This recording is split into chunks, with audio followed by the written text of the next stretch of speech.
The CPAC conference, which is getting attention now from Christina Keneally.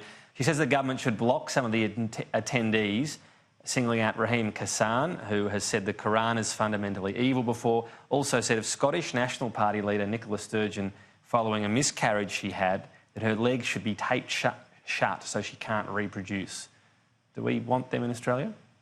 Well, it doesn't sound like, it sounds like he's a despicable character, but I've got to be cautious before you ban somebody. The Act provides provision that the minister can deny somebody entry into Australia on the basis of character grounds, but this is not the sort of conduct that most people would accept as the basis for people coming into Australia. But I've got to say, these days you look at people like Van Badham, who is on Twitter, who engaged in the most egregious and outrageous and despicable conduct towards people, and you start to go, this is where this sewer of discussion goes, and we should all be held to a higher standard.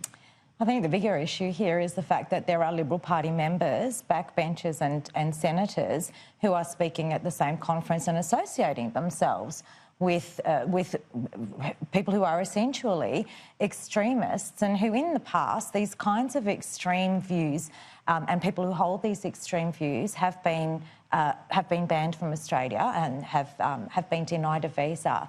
And I think that's the issue here. I don't know who this Kassim bloke is, and he doesn't, to me, appear to say anything particularly insightful or interesting as far as I'm concerned. Do you think that the step of just blocking them coming to Australia, because that could start being extended to a lot of people? Well, I think we need to be very, very vigilant in Australia about extremism.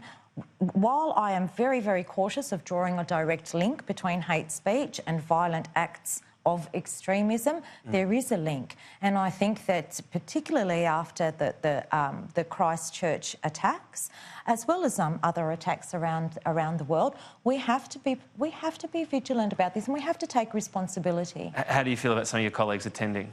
I don't know who's attending, but I believe in a free society, which includes people having freedom of speech. It also means people have freedom of association. They'll be judged accordingly if they do so. And in terms of them being allowed into the country, where do you see? Well, as I said, these are decisions for the minister. You've cited two examples. I need to go through and verify that and look at it, but it's not the sort of character or behaviour that you would expect. But unfortunately, we have people even within our own country who engage in just as despicable commentary, and that's part of the challenge in a free society. Where do you draw that line? That's the question, isn't it? So I'm curious as to your thought.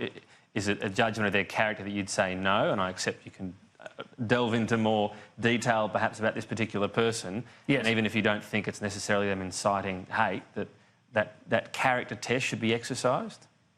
Well, the character test exists in law, so that's the minister's responsibility. I've always had reservations about the extent and the licence the character test provides, but I also don't have a better alternative. There are times where we want to deny people entry into this country. There are threshold tests about how you can do if somebody's been breaking law, inciting people to violence, those sorts of things. I think it's pretty clear cut, whereas there's a lot between people being polite and peaceful all the time and saying difficult things. And sometimes we need people to say difficult things, and I don't believe that we should be using as a backdoor mechanism for things like anti-blasphemy. The question is whether people are engaging in violence and those sorts of things, and I have a real problem with that.